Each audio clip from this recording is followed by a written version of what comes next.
युवती, क्या हम इस मामले को बातचीत से सुलझा सकते हैं?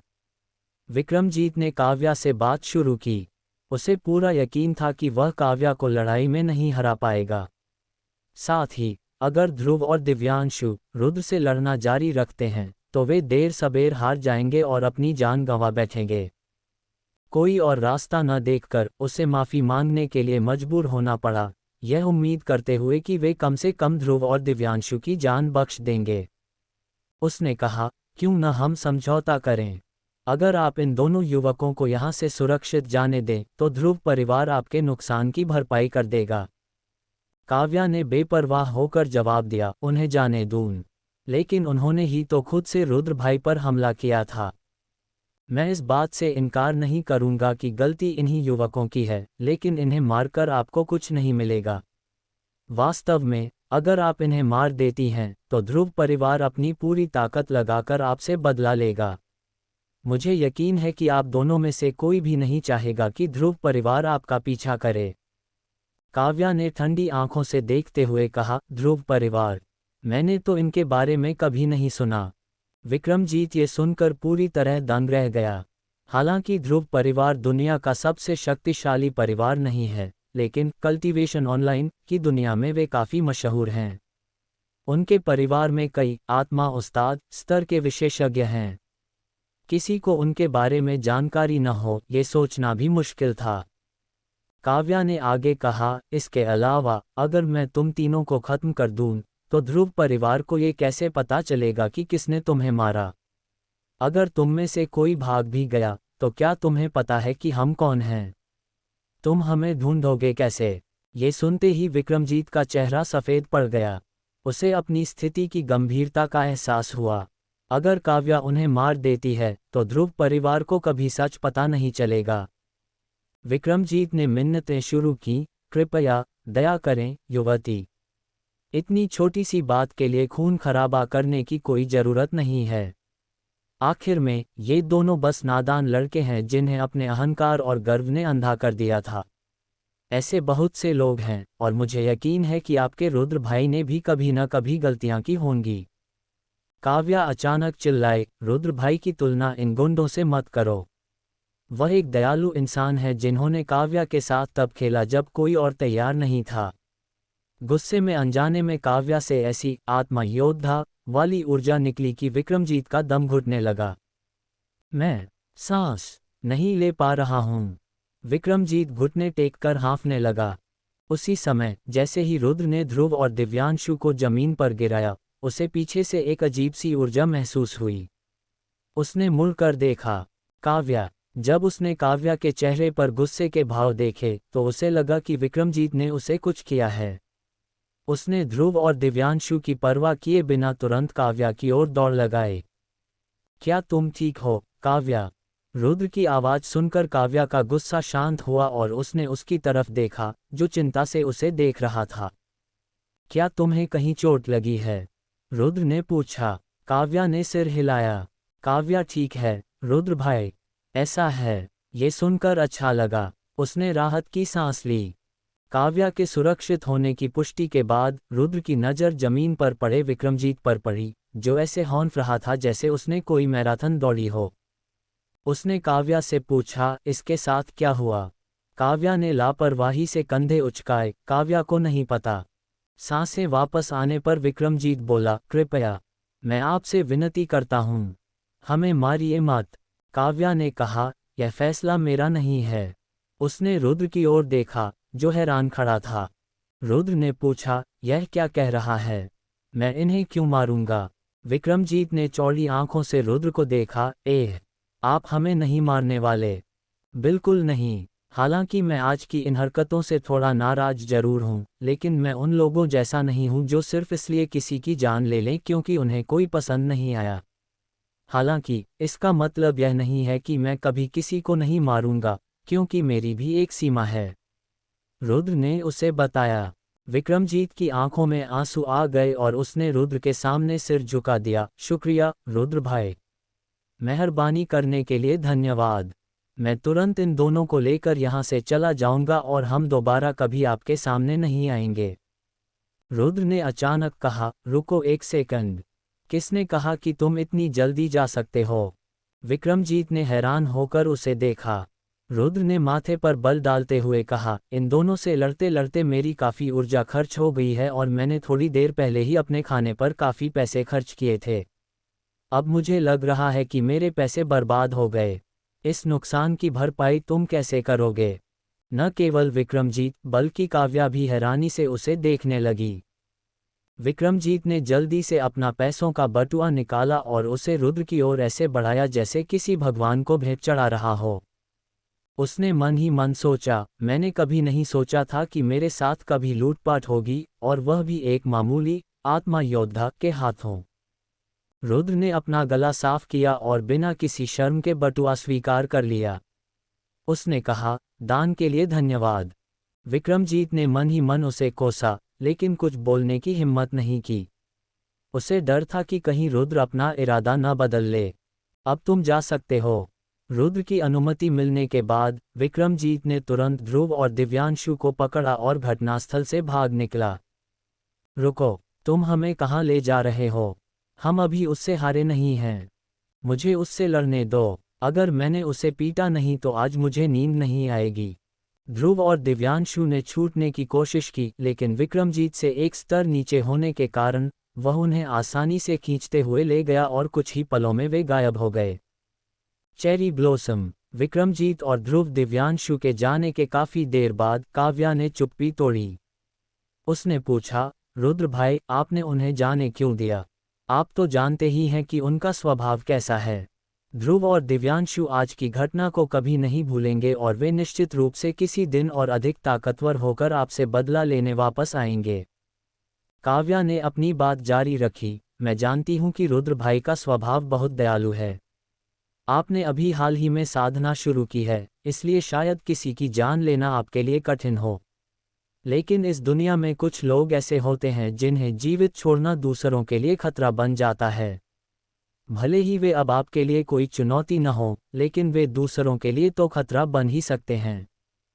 साधना की दुनिया ऐसी है कि अगर आप अपने दुश्मनों को खत्म नहीं करेंगे तो वे आपको खत्म कर देंगे।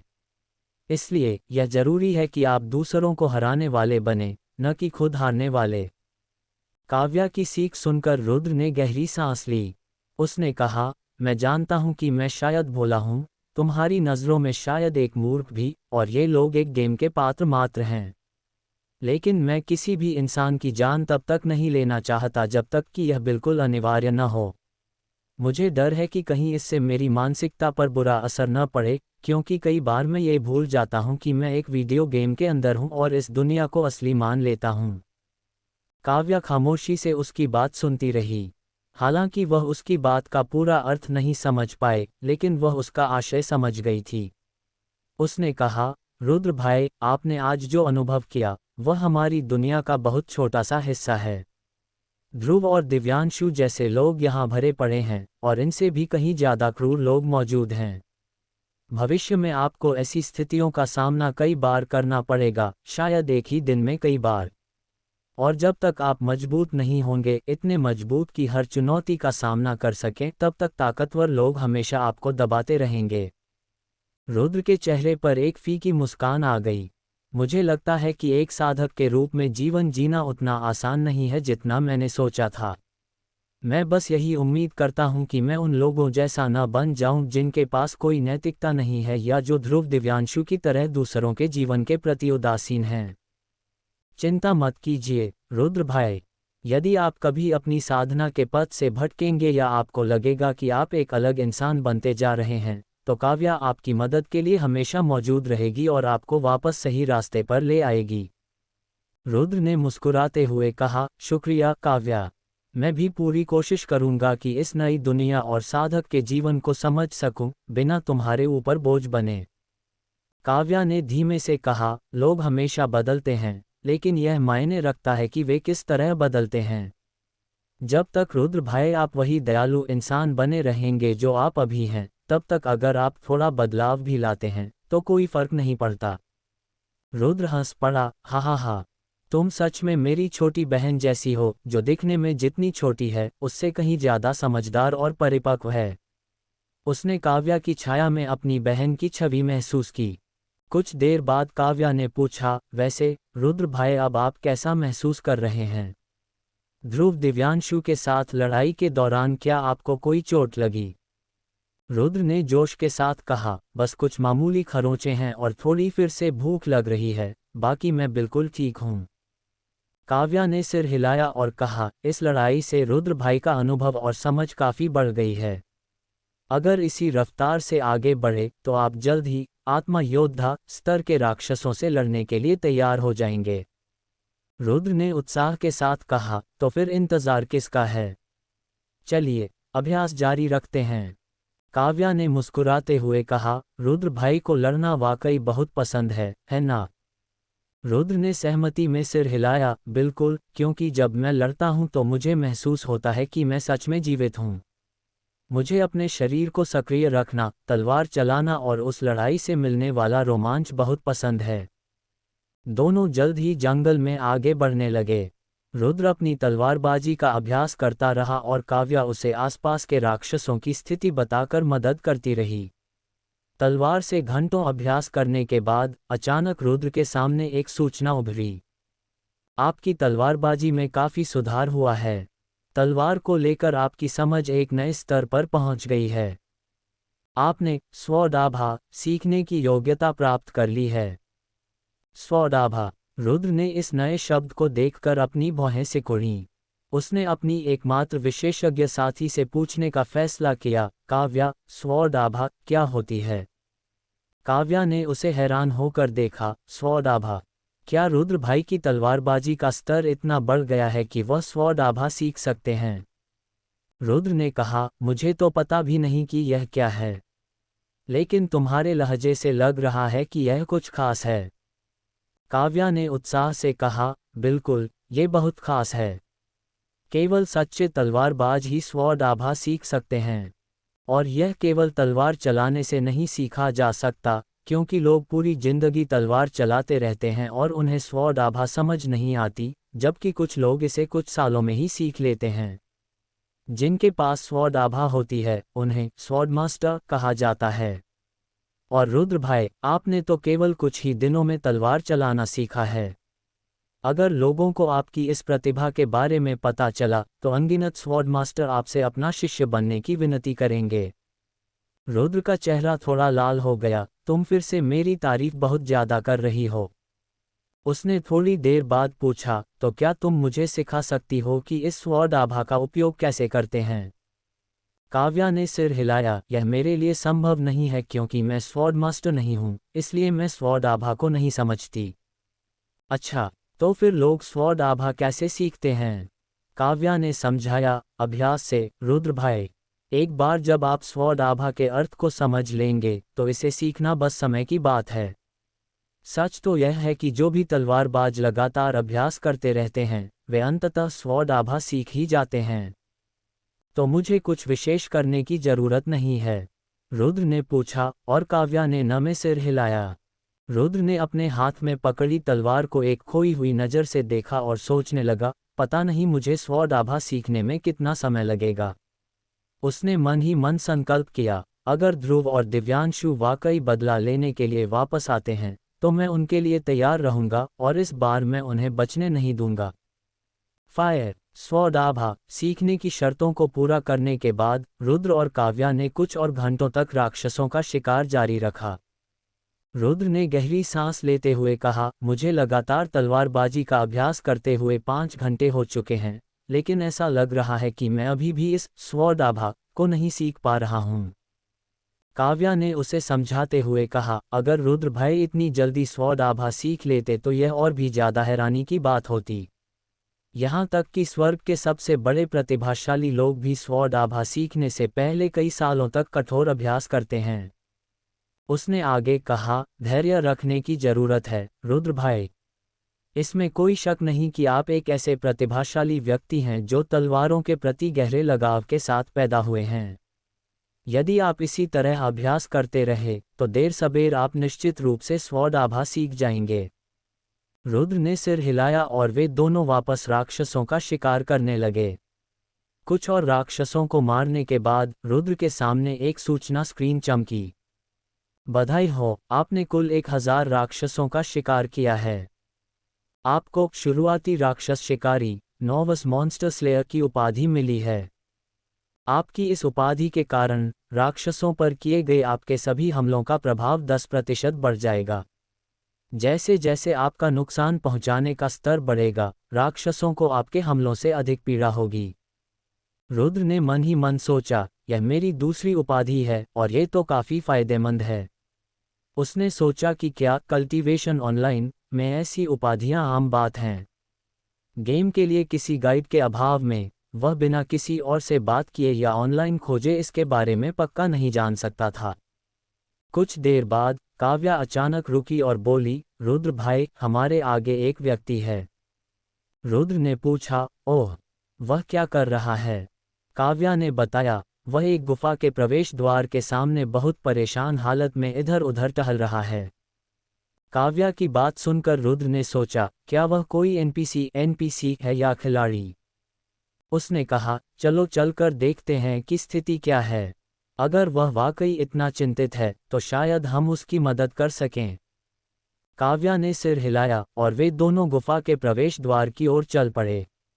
कुछ ही मिनटों बाद एक मध्यम आयु का व्यक्ति उनकी दृष्टि में आया, जिसने उसी समय उन्हें देख लिया।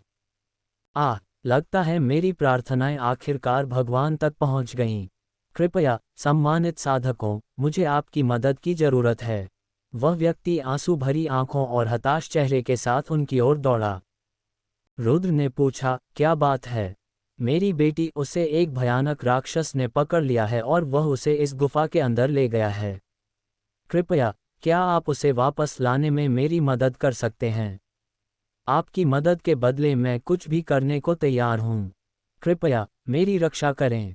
वह व्यक्ति घुटनों पर बैठ गया और रुद्र के सामने गिड़गिड़ाने लगा। आपको एक क्वेस्ट मिशन मिला है। क्वेस्ट, अज्ञात व्यक्ति की गुहार। स्थान, मायावी मकड़ी की शांत गुफा। कठिनाई, मध्यम। क्वेस्ट का विवरण, मायावी मकड़ी से उस व्यक्ति की बेटी को बचाकर मदद करें। रुद्र को तुरंत दिलचस्पी हुई, क्योंकि यह पहला मौका था जब उसका सामना किसी सामान्य क्वेस्ट से हुआ था। उसने काव्या से पूछने का फैसला किया, काव्या, यह मायावी मकड़ी क्या होती है? काव्या ने बताया, मायावी मकड़ियाँ बहुत बुद्धिमान और धोखेबाज राक्षस होती हैं, जो अक्सर ऐसी ही गुफाओं में रहती हैं। वे आमतौर पर आत्मा योद्धा के स्तर की होती हैं। रुद्र ने पूछा, क्या तुम्हें लगता है कि मैं अपने वर्तमान स्तर पर इस मायावी मकड़ी को हरा सकता हूँ? काव्या ने सिर हिलाया, जब तक इसका स्तर तीसरे चरण से नीचे है, तब तक रुद्र भाई के लिए यह कोई समस्या नहीं होनी चाहिए। काव्या की बात सुनकर रुद्र ने राहत की सांस ली और उस व्यक्ति को देखकर कहा, ठीक है, हम तुम्हारी बेटी को बचाने में मदद करेंगे। आपने क्वेस्ट, अज्ञात व्यक्ति की गुहार, स्वीकार कर लिया है। ओह, धन्यवाद, बहुत बहुत धन्यवाद, बहादुर योद्धा। रुद्र ने गुफा की ओर बढ़ने से पहले कहा, जब मैं आपकी बेटी के साथ वापस आ जाऊं, तब धन्यवाद कहिएगा। आप मायावी मकड़ी की शांत गुफा में प्रवेश करने वाले हैं। सुझाया गया स्तर, तीसरा स्तर आत्मा योद्धा और उससे ऊपर। रुद्र ने कहा, चलो काव्या। काव्या ने अपनी रहस्यमयी नजरों से देखते हुए सिर हिलाया। जैसे ही रुद्र और काव्या गुफा के अंदर गए, बाहर खड़ा वह व्यक्ति मन ही मन मुस्कुराने लगा, मैं आखिरकार आज़ाद हो गया।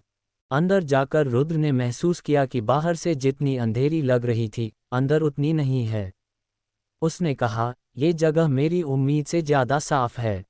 काव्या ने कहा, ऐसा इसलिए है क्योंकि एक साधक बनने के बाद रुद्र भाई की सभी इंद्रियां बेहतर हो गई हैं। इसके बाद उसने चेतावनी दी, वैसे रुद्र भाई को सावधान रहना चाहिए। रुद्र ने पूछा, क्या तुम्हें पहले ही मायावी मकड़ी का आभास हो गया? काव्या ने अपना सिर हिलाया और कहा, बाहर वाले उस आदमी ने हमसे झूठ बोला है। ये सुनकर रुद्र की आंखें आश्चर्य से फैल गईं। उसने पूछा, तुम्हारा क्या मतलब है? वह हमसे झूठ क्यों बोलेगा? और तुम्हें ये कैसे पता चला? क्योंकि काव्या ने अपनी आध्यात्मिक शक्ति से इस पूरी गुफा को जांच लिया है और उसे यहाँ उस आदमी की बेटी का कहीं कोई पता नहीं चला। हालांकि यहाँ एक मायावी मकड़ी जरूर है।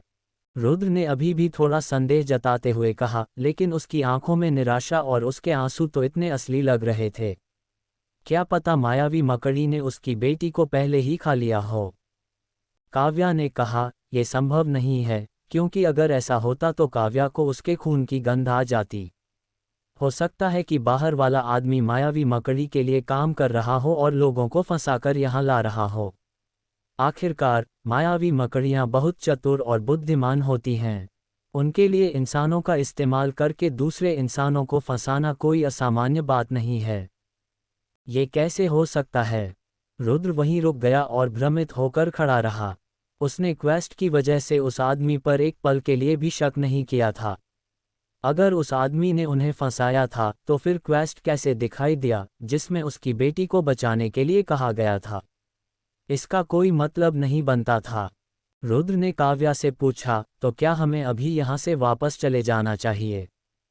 काव्या ने कहा, हम ऐसा कर सकते हैं, लेकिन क्या रुद्र भाई आत्मा योद्धा स्तर के राक्षस से लड़ना नहीं चाहते?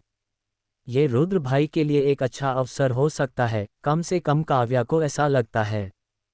रुद्र ने एक फीकी मुस्कान के साथ कहा, तुम्हें ऐसा लगता है? अब उसके सामने एक दुविधा थी, क्या वह इस क्वेस्ट के साथ आगे बढ़े जो शायद एक जाल है, या फिर उसे यहीं से वापस लौट जाना चाहिए।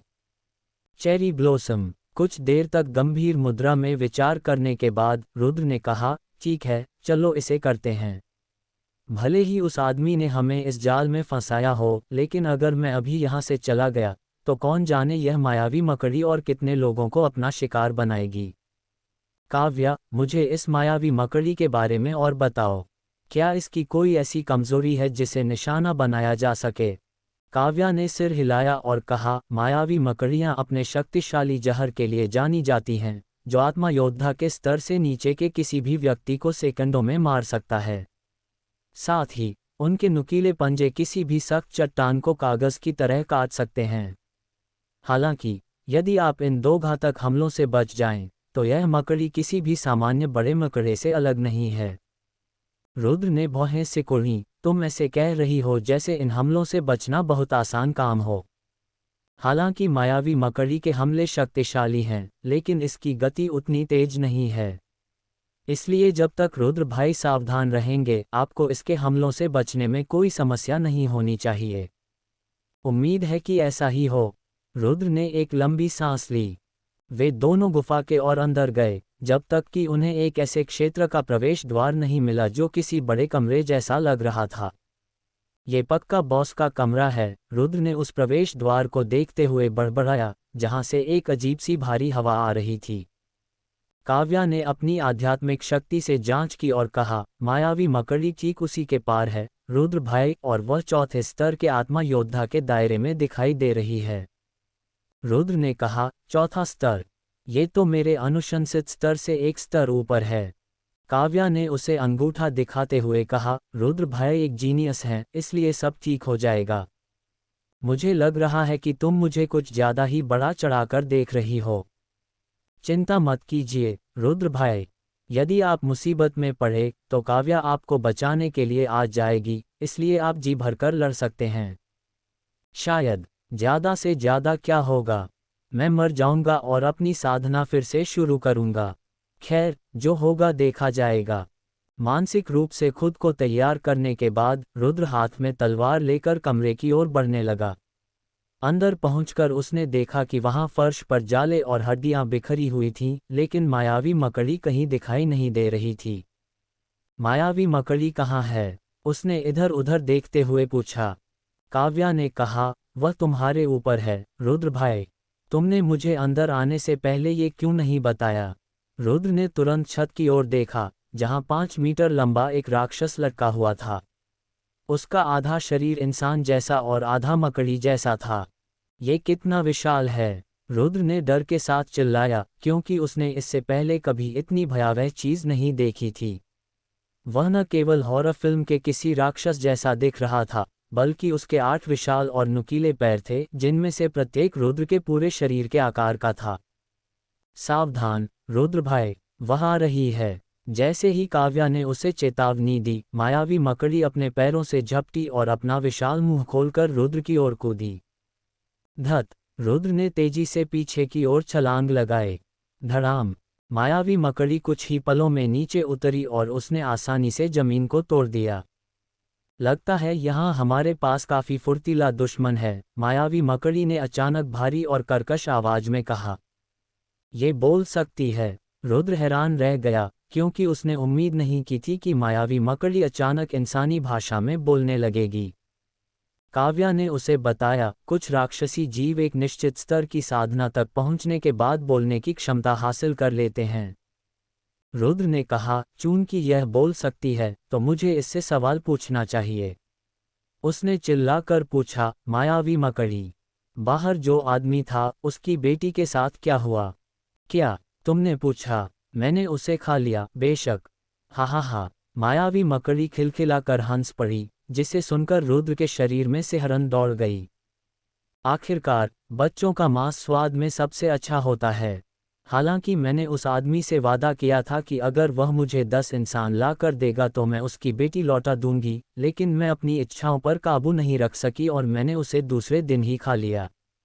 मायावी मकड़ी ने अपने इंसान जैसे चेहरे पर संतोष के भाव के साथ याद किया।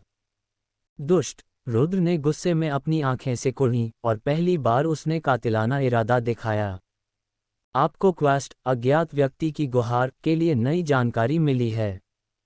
क्वेस्ट अज्ञात व्यक्ति की गुहार अपडेट हो गया है। क्वेस्ट विवरण: मायावी मकड़ी का वध करें जिसने उस व्यक्ति की बेटी को खा लिया। मायावी मकड़ी के चेहरे पर मुस्कान उभरी, मुझे तुम्हारी आंखों में जो झलक दिख रही है वह पसंद है, ये किसी जंगली जानवर जैसी है। उसने आगे कहा, हालांकि तुम केवल पहले स्तर के आत्मा योद्धा हो। तुम मुझे नहीं हरा सकते, इसलिए तुम्हें हार मान लेनी चाहिए और मुझे तुम्हें खाने देना चाहिए। फिर मायावी मकड़ी ने काव्या की ओर देखा और कहा, आज का दिन वाकई मेरे लिए भाग्यशाली है। तुम्हारी त्वचा बहुत कोमल और सुंदर है, इसकी महक भी उस बच्चे से बेहतर है। मुझे यकीन है कि तुम्हारा स्वाद भी काफी अच्छा होगा। जब उसने काव्या के शरीर का एक टुकड़ा चखने की कल्पना की, तो उसके चेहरे की मुस्कान और चौड़ी हो गई। रुद्र चिल्लाया, चूंकि तुम्हें खाना बहुत पसंद है, तो मैं तुम्हें अपनी तलवार खिलाऊंगा।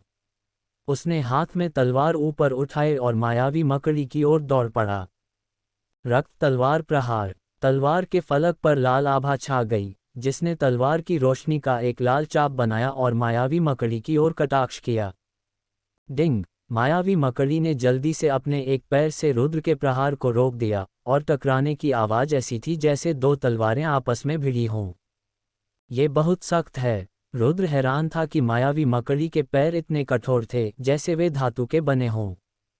हालांकि, उस आदान प्रदान के बाद केवल रुद्र ही हैरान नहीं था, मायावी मकड़ी भी रुद्र की ताकत से दंग रह गई थी।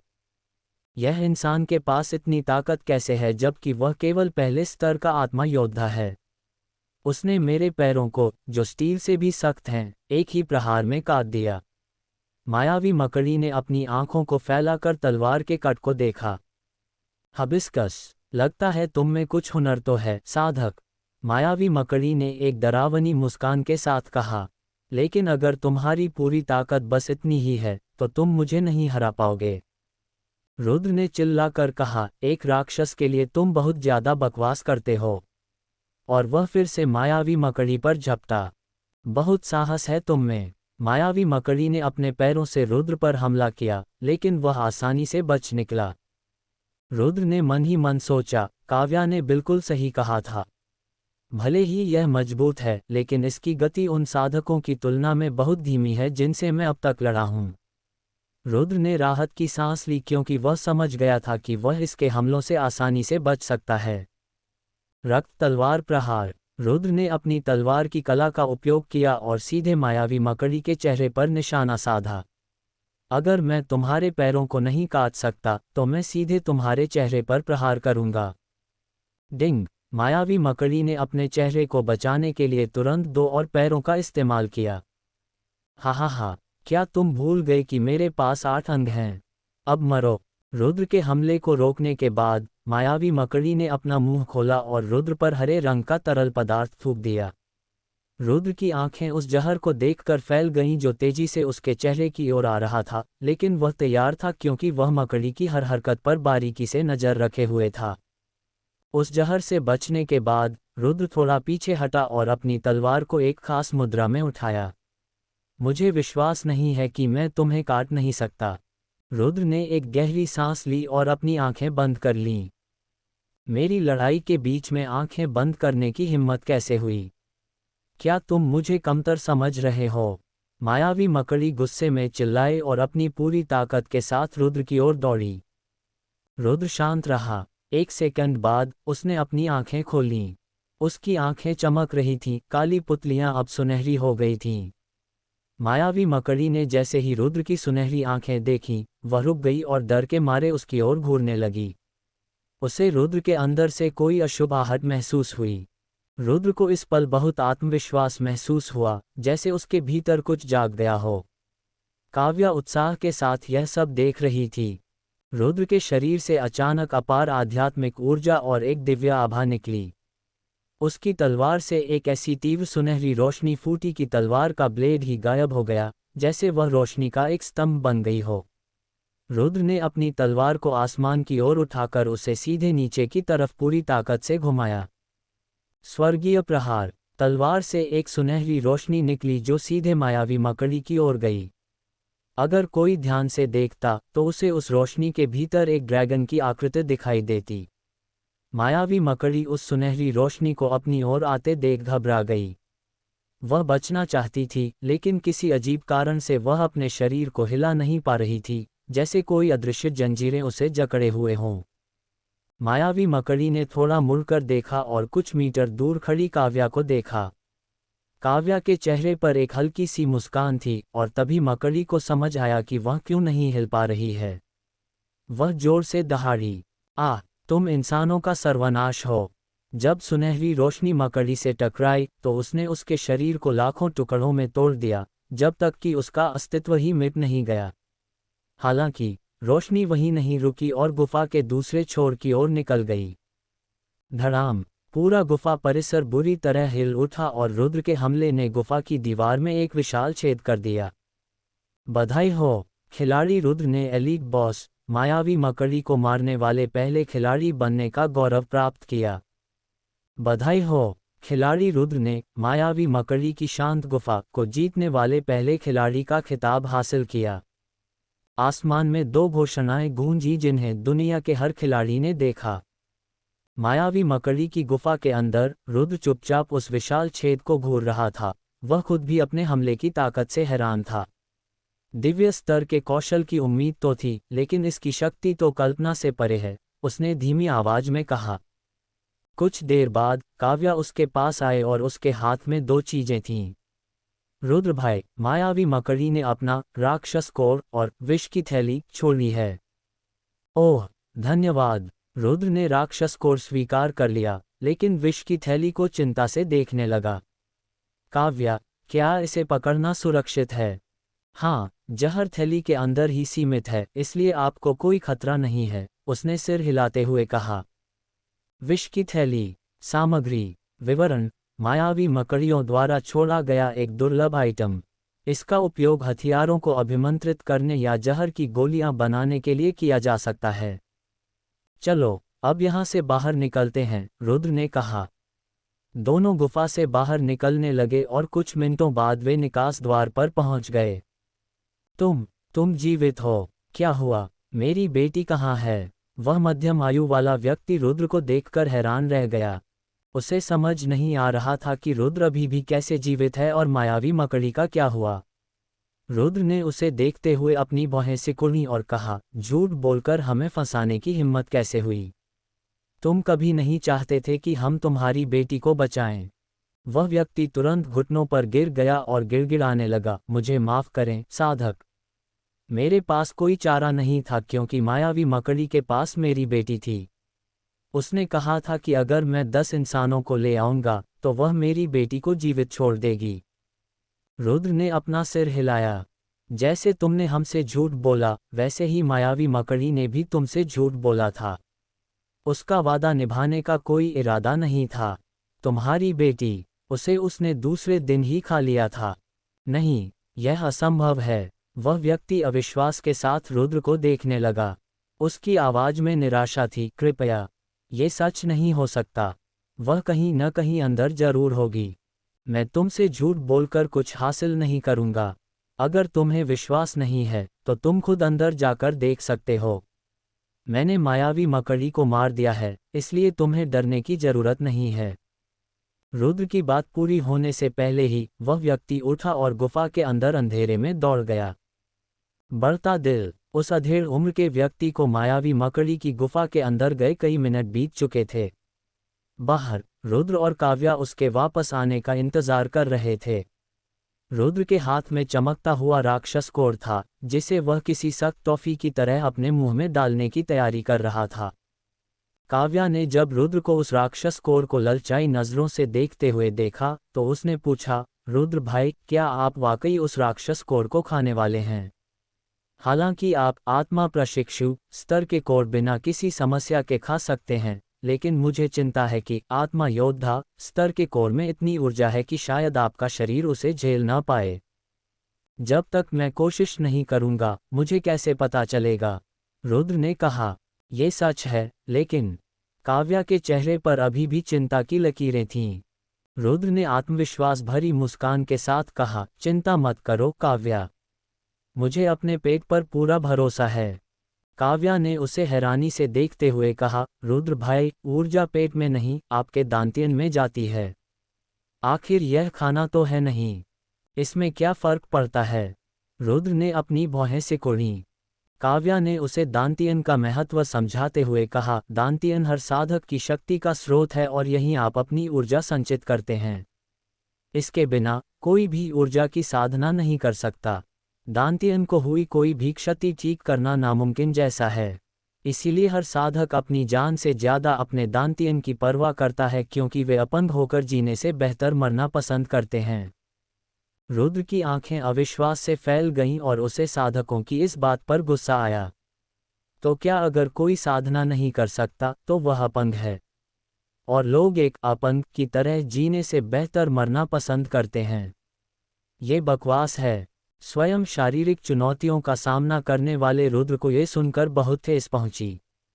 उसके लिए जो साधना नहीं कर सकते वे अपंग नहीं होते। उसे साधकों की यह सोच बेहद अपमानजनक लगी। तो क्या हुआ अगर कोई साधना नहीं कर सकता? इसका मतलब यह नहीं कि उसे मर जाना चाहिए। ये साधक वाकई बहुत आलीशान जीवन जीते हैं और ऐसी तुच्छ बातों की चिंता करते हैं। काव्या निशब्द रह गई। रुद्र के लिए, जो एक ऐसी दुनिया में पला बड़ा था जहां साधना जैसी कोई चीज नहीं थी, उसके लिए यह बात समझ से परे थी। लेकिन यहाँ साधना का मतलब जीवन और मृत्यु था। रुद्र भले ही अभी न समझे, लेकिन जैसे जैसे वह इस दुनिया को करीब से देखेगा उसे इसकी क्रूरता का एहसास होगा। काव्या के ख्यालों में खोए रहने के बीच रुद्र ने राक्षस कोर को अपने मुंह में डाल लिया। रुद्र भाई, काव्या का दिल धड़क उठा। उसने पहले भी रुद्र को ऐसा करते देखा था, लेकिन वह इस अजीब दृश्य की कभी आदी नहीं हो पाए। शांत रहो काव्या, मैं ठीक हूँ, रुद्र ने मुंह में घुलते हुए उस मीठे स्वाद का आनंद लेते हुए कहा। राक्षस कोर उसके मुंह में जाते ही पिघल गया। निगलते ही रुद्र को अपने शरीर के भीतर एक प्रचंड शक्ति का संचार महसूस हुआ। उसका आभा मंडल और साधना का स्तर तेजी से बढ़ने लगा। स्वर्ग रिफाइनिंग काया सक्रिय। मायावी मकड़ी के राक्षस कोर से 153,840,000 ऊर्जा शुद्ध हुई है। आपकी ऊर्जा स्तर 3,84,60,000 बटा 3,84,60,000। आपने ब्रेक थ्रू के लिए पर्याप्त ऊर्जा अवशोषित कर ली है। आप द्वितीय स्तर के आत्मा योद्धा बन गए हैं। जोड़ 1500 आंकड़े स्टैट्स। आपकी ऊर्जा स्तर 7,06,92,000 बटा 7,06,92,000। आपने ब्रेक थ्रू के लिए पर्याप्त ऊर्जा अवशोषित कर ली है। आप तृतीय स्तर के आत्मा योद्धा बन गए हैं। जोड़ 2000 आंकड़े स्टैट्स। आपकी ऊर्जा स्तर 15,38,40,000 बटा 15,38,40,000। आपने ब्रेक थ्रू के लिए पर्याप्त ऊर्जा अवशोषित कर ली है। आप चतुर्थ स्तर के आत्मा योद्धा बन गए हैं। जोड़ 2500 आंकड़े स्टैट्स। काव्या रुद्र को डरी हुई नजरों से देख रही थी।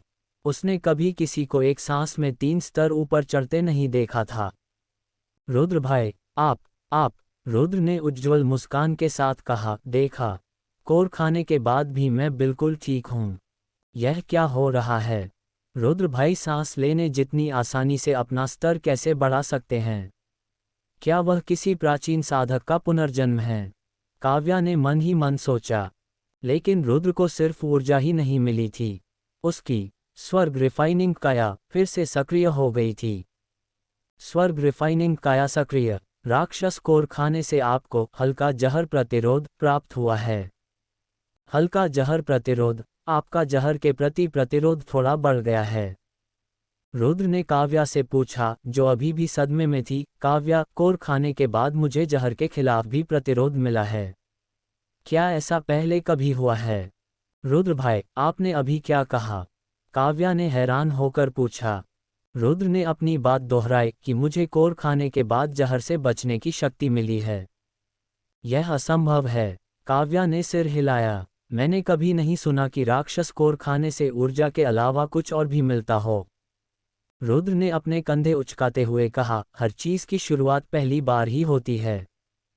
काव्या अभी भी आश्वस्त नहीं थी। ये साधना की दुनिया के लाखों वर्षों के इतिहास में एक अभूतपूर्व घटना थी। थ्रोइंग किसल्स। रुद्र ने अपने हाथों में मायावी मकड़ी का राक्षस कोर पकड़ा हुआ था, जिसे वह किसी सख्त टॉफी की तरह निगलने की तैयारी कर रहा था।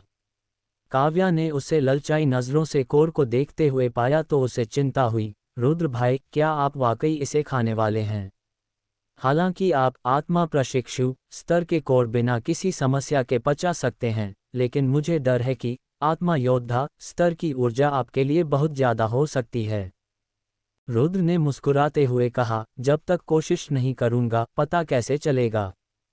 ये सच है, लेकिन काव्या के चेहरे पर चिंता बनी रही। रुद्र ने आत्मविश्वास के साथ कहा, चिंता मत करो काव्या, मुझे अपने ऊपर भरोसा है। काव्या ने उसे समझाते हुए कहा, ऊर्जा पेट में नहीं, आपके दांतियन में जाती है। रुद्र भाई, दांतियन हर साधक की शक्ति का स्रोत है, जहां आप ऊर्जा जमा करते हैं। इसके बिना कोई साधना नहीं कर सकता। दांतियन को हुई जरा सी क्षति भी अपूरणीय होती है। इसीलिए हर साधक अपनी जान से ज्यादा अपने दांतियन की परवाह करता है। रुद्र हैरान रह गया, तो अगर कोई साधना नहीं कर सकता तो वह अपंग है, और लोग ऐसी स्थिति में जीने से बेहतर मरना पसंद करते हैं। ये तो सरासर गलत है। रुद्र, जो खुद शारीरिक रूप से चुनौती का सामना कर चुका था, उसे ये सुनकर बहुत बुरा लगा। काव्या ने उसे समझाया कि साधना की दुनिया में शक्ति का मतलब जीवन है, वरना कमजोर लोग हमेशा कुचले जाएंगे। रुद्र ने भले ही यह बात पूरी तरह न समझी हो, लेकिन उसे यह एहसास होने लगा था कि इस दुनिया में लोग शक्ति के लिए इतने प्यासे क्यों हैं। उसने बिना देर किए राक्षस कोर को मुंह में डाल लिया। निगलते ही उसे अपने भीतर एक प्रचंड ऊर्जा का संचार महसूस हुआ। उसका आभा मंडल तेजी से बदलने लगा। पलक झपकते ही रुद्र के शरीर में ऊर्जा का स्तर बढ़ता गया। उसे महसूस हुआ कि उसकी काया और मजबूत हो रही है। एक के बाद एक उसने आत्मा योद्धा के दूसरे, तीसरे और अंत में चौथे स्तर को पार कर लिया। उसकी शक्तियां कई गुना बढ़ चुकी थीं। काव्या ये सब देख दंग रह गई। उसने आज तक किसी को इतनी आसानी से अपने स्तर बढ़ाते नहीं देखा था। देखा, मैं बिल्कुल ठीक हूँ, रुद्र ने मुस्कुराते हुए कहा। काव्या हैरान थी। उसे लगा कि रुद्र शायद किसी दिव्य शक्ति का पुनर्जन्म है। लेकिन तभी रुद्र को एक और चीज महसूस हुई। उसे न केवल अपार ऊर्जा मिली, बल्कि उस कोर को पचाने के बाद उसे हल्का जहर प्रतिरोध भी हासिल हुआ, जो उसके शरीर को अब और भी मजबूत बना रहा था। कुछ देर बाद वह मध्यम आयु वाला व्यक्ति मदन गुफा से बाहर निकला। उसके चेहरे पर कोई भाव नहीं था, जैसे वह सब कुछ हार चुका हो। उसके खालीपन को देख रुद्र का दिल भर आया। मदन उसके सामने आकर रुक गया। रुद्र ने गहरी आवाज में कहा, मुझे बहुत दुख है, काश मैं और पहले आ पाता।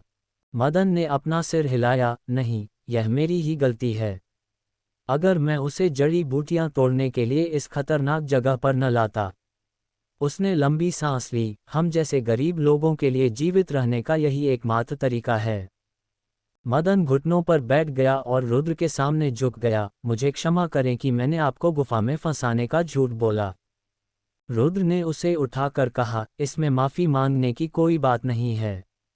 अगर मैं आपकी जगह होता तो शायद मैं भी वही करता जो आपने किया। मदन ने अपनी जेब से एक सुंदर पौधा निकाला जिसकी पत्तियां इंद्रधनुष की तरह 7 रंगों में चमक रही थीं। काव्या ने उसे देखते ही पहचान लिया और उत्साह से चिल्लाई, रुद्र भाई, ये तो सप्तरंगी जड़ी है। यह एक बेशकीमती खजाना है जो दुनिया में कहीं भी आसानी से नहीं मिलता। रुद्र ने हिचकिचाते हुए कहा, क्या तुम वाकई इसे मुझे देना चाहते हो? इसे बेचकर तुम्हें बहुत पैसे मिल सकते हैं। मदन ने ना में सिर हिलाया, मेरी बेटी के बिना पैसों का अब मेरे लिए कोई मतलब नहीं है। यह उसी की खोज थी और मुझे यकीन है कि वह यही चाहती कि यह आपके पास हो। रुद्र ने भारी मन से वह जड़ी स्वीकार कर ली।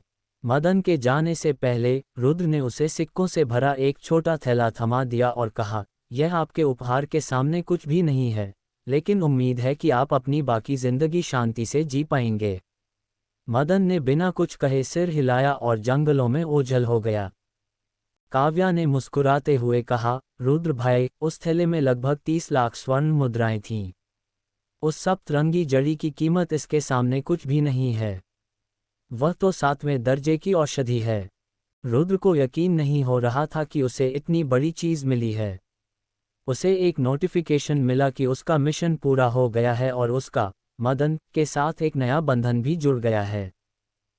मदन का अनुमोदन। क्या यह मदन वही व्यक्ति है जो अभी अभी गया है?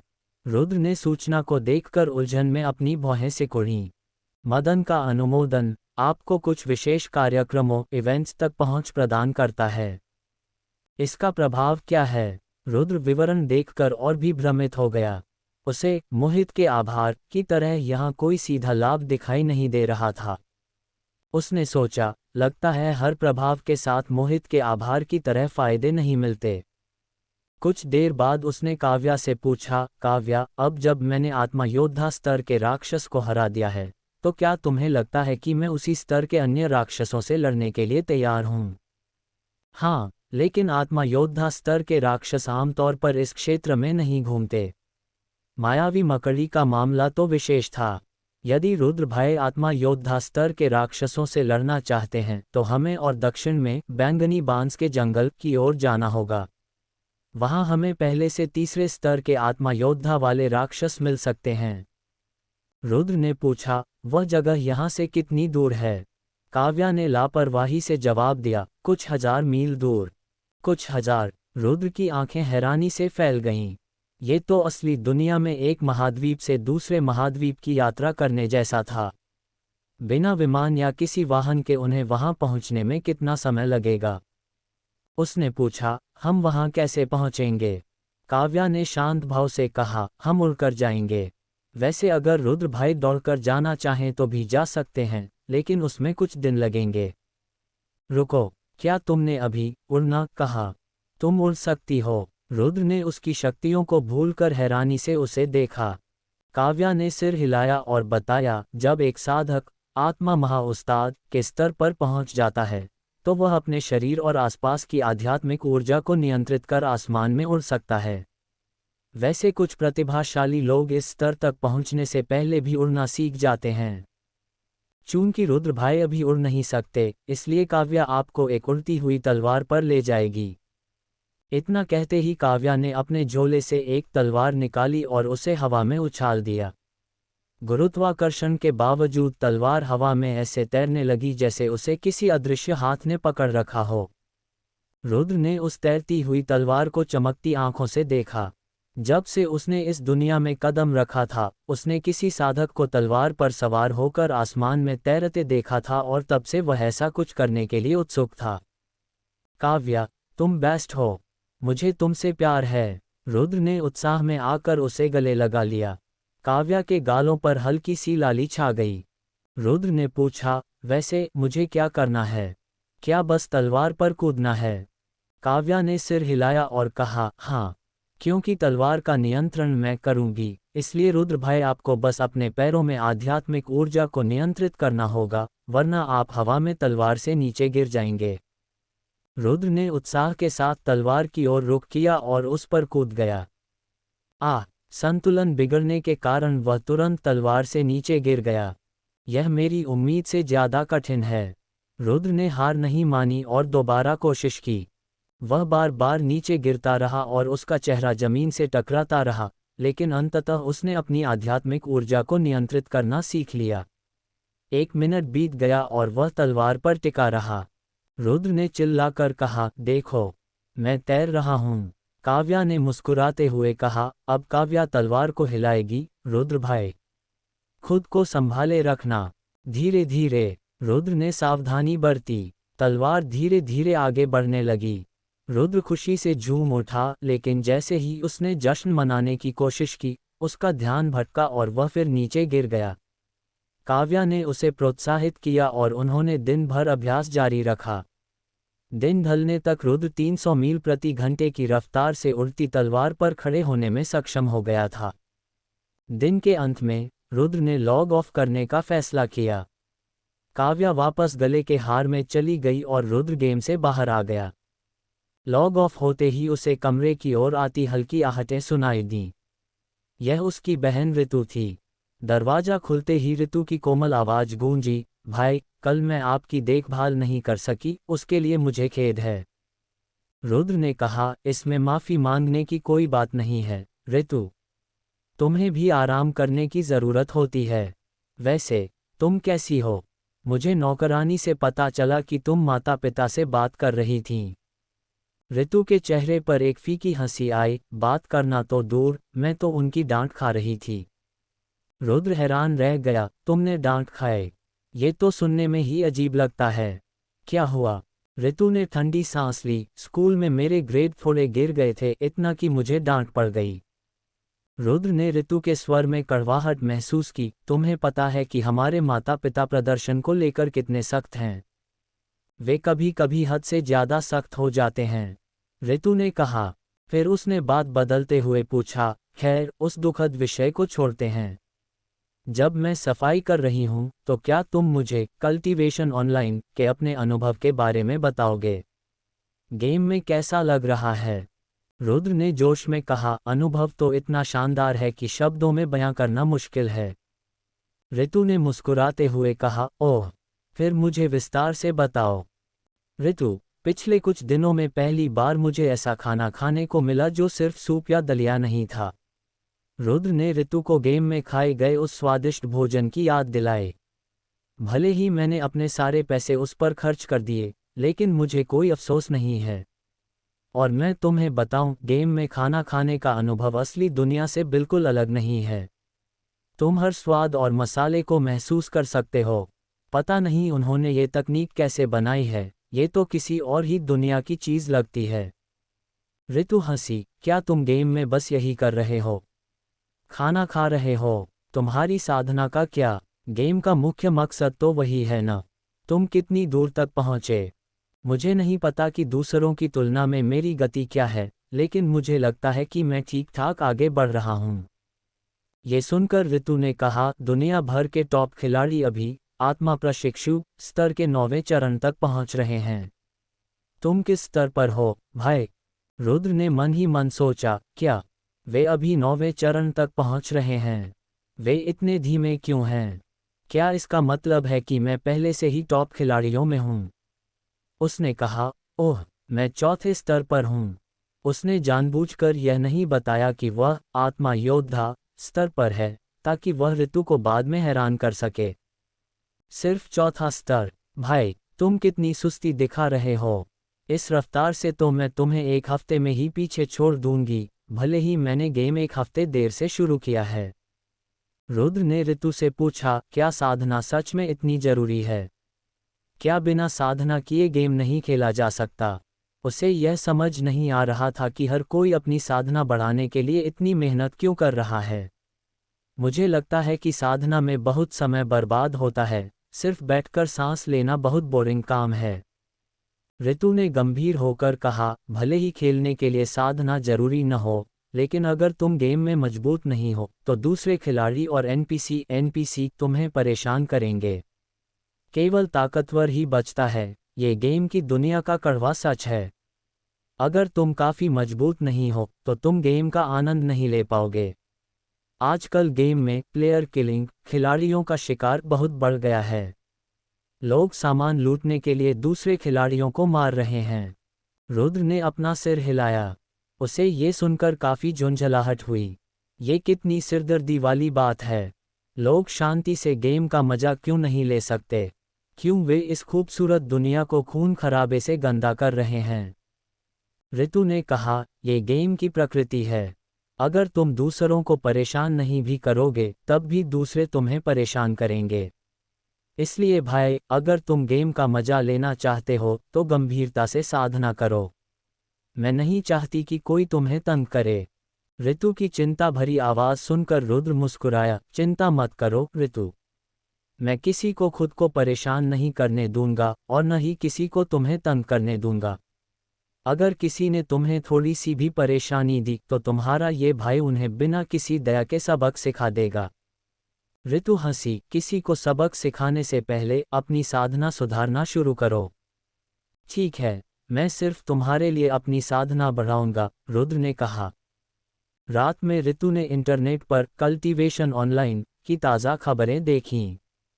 उसने खिलाड़ी रुद्र की सुर्खियां देखीं जो इंटरनेट पर छाए हुए थे। खिलाड़ी रुद्र ने मायावी मकड़ी को अकेले मार गिराया। खिलाड़ी रुद्र ने मायावी मकड़ी की शांत गुफा पर विजय प्राप्त की। खिलाड़ी रुद्र की असली पहचान क्या है? ऐसे ही न जाने कितने विषय थे। ऋतु ने सोचा, इस खिलाड़ी रुद्र की प्रतिष्ठा तो दिन ब दिन बढ़ती जा रही है। लोग उसके बारे में इतना कुछ जानना चाहते हैं। कितना दिलचस्प होगा अगर मैं गेम में किसी तरह इस खिलाड़ी से मिल पाऊं। ट्रॉफी। सूरज उगने से पहले ही ऋतु का अलार्म बज गया। उसने उठकर अपना बिस्तर ठीक किया और ताजगी भरी सुबह की शुरुआत की। नहाने और तैयार होने के बाद वह रसोई में गई और अपने भाई रुद्र के लिए नाश्ता तैयार किया। नाश्ता लेकर वह हॉल के अंत में बने एक बड़े अलग थलग कमरे की ओर बढ़ी। भाई, क्या तुम जाग गए? ऋतु ने दरवाज़ा खटखटाया। रुद्र की आवाज़ थोड़ी भारी थी। हाँ, मैं जाग गया हूँ। ऋतु ने अंदर जाकर रुद्र को धीरे से उठाया और उसे सहारा देकर बैठाया। उसने बड़ी कोमलता से उसके दांत साफ किए और गर्म तौलिए से उसका चेहरा पोंछा। उसके बाद उसने अपने हाथ से बनाया हुआ सूप उसे खिलाना शुरू किया। तापमान ठीक है न? ऋतु ने पूछा। बिल्कुल सही, रुद्र ने जवाब दिया। ऋतु के चेहरे पर एक मुस्कान थी। उसने कहा, भाई, 3 दिन बाद मेरी 4 दिन की छुट्टी शुरू होने वाली है, तो मैं आखिरकार तुम्हारे साथ गेम खेल पाऊंगी। रुद्र ने मुस्कुराते हुए कहा, यह बहुत अच्छी बात है। मैं चाहता हूं कि तुम गेम में मेरी एक दोस्त से मिलो। वह मुझे बहुत हद तक तुम्हारी याद दिलाती है। वह। ऋतु की भौहें थोड़ी तंग गईं। क्या वह सुंदर है? उसने बिना देरी किए पूछ लिया। रुद्र ने बेझिझक कहा, हाँ, वह बहुत प्यारी है। मुझे यकीन है कि तुम दोनों की खूब जमेगी। ऋतु ने तंज कसते हुए कहा, मुझे तो नहीं लगता भाई। क्यों? वह तो मेरी दूसरी बहन जैसी है। ऋतु हैरान रह गई। दूसरी बहन? भाई, मुझे डर है कि कहीं तुम किसी की बातों में ना आ रहे हो। तुम्हें इस तरह की चीज़ों का अनुभव नहीं है।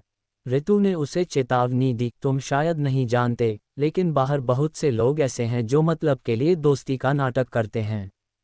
एक बार अपना काम निकल जाने पर वे कूड़े की तरह फेंक देते हैं। भले ही यह सिर्फ एक गेम है, लेकिन तुम्हें सावधान रहना होगा, खासकर लड़कियों से। वे बहुत चालाक होती हैं। रुद्र हंसा, तुम बहुत बड़ा चढ़ाकर कह रही हो। काव्या वैसी नहीं है, जब तुम उससे मिलोगी तो समझ जाओगी। चिंता मत करो भाई, गेम खेलते ही सबसे पहले मैं वही करूंगी। कुछ देर बात करने के बाद ऋतु ने कहा, भाई, अब मुझे जाना होगा। रात को मिलती हूँ। अपना ध्यान रखना, रुद्र ने कहा और ऋतु कमरे से बाहर निकल गई। घर के बाहर निकलते ही ऋतु नाश्ते के लिए गई। घर की कुछ नौकरानियां फुसफुसाने लगीं। एक ने ठंडी सांस भरते हुए कहा, ऋतु दीदी भी अपना कीमती समय उस अपाहिज पर क्यों बर्बाद करती हैं? मुझे तो लगता है इसी वजह से पढ़ाई में भी उनका ध्यान कम हो गया है। दूसरी नौकरानी ने कहा, हम कुछ नहीं कर सकते। दीदी ने साफ कह दिया है कि उनकी अनुमति के बिना कोई उनके कमरे में नहीं जाएगा। मुझे तो समझ नहीं आता, वह उस बेकार शरीर वाले इंसान की इतनी परवाह क्यों करती हैं। वह अपाहिज है और हमेशा ऐसा ही रहेगा। अपनी जुबान संभालो। अगर दीदी ने सुन लिया तो नौकरी जाएगी ही, साथ ही बहुत मुसीबत होगी। उधर घर में नौकरानियों की बातें रुद्र तक नहीं पहुंचीं। वह तो अपनी एक अलग ही दुनिया में था। गेम में रुद्र एक उल्टी हुई तलवार पर बादलों के बीच तैर रहा था। वाह, यह एहसास अद्भुत है, रुद्र ने पहाड़ों और नदियों के ऊपर से गुजरते हुए चिल्लाकर कहा। वह किसी पक्षी की तरह आज़ाद महसूस कर रहा था। काव्या उसके पीछे उड़ते हुए चेतावनी दी, सावधान रुद्र भाई। अगर आपने अपनी आध्यात्मिक ऊर्जा पर नियंत्रण खो दिया तो आप गिर जाएंगे। रुद्र ने कहा, समझ नहीं आता कि जब लोग उड़ सकते हैं तो पैदल क्यों चलते हैं। अगर मुझे उड़ना आ जाए तो मैं हर जगह उड़कर जाऊंगा, गलियों में भी। काव्या ने समझाया, लगातार उड़ना थकान भरा होता है और यह बहुत ऊर्जा सोखता है। ज्यादातर लोग ऊर्जा बचा कर रखते हैं ताकि मुसीबत के समय काम आए। कुछ घंटों की उड़ान के बाद और बीच बीच में आराम करने के बाद वे अपनी मंजिल की ओर बढ़ रहे थे। रुद्र का गेम का अनुभव दिन ब दिन और रोमांचक होता जा रहा था।